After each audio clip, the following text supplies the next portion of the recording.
What's up, guys? So we got some snow last night, so today I'm gonna make a DIY snow skate out of some household items.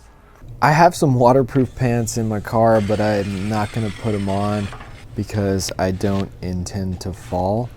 So I cut the back of this thing out where you could still pop an ollie, do some kick flips and stuff like that, but I have the front of this thing shaped curving up so you can actually roll over stuff and roll over snow.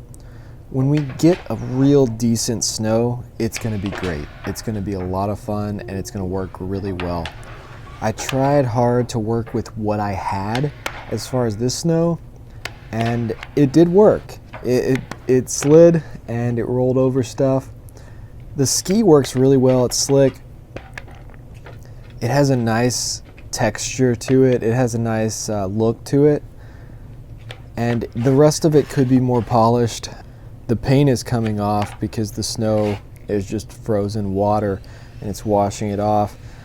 The middle of it, like the 2x4s, they could be more polished. They're really rough, not too good, but it works. The kick flip was easy, first try on this board, but the heel flip took a long time. I have trouble with heel flips anyway, but especially with this board, I had a hard time doing a heel flip on it.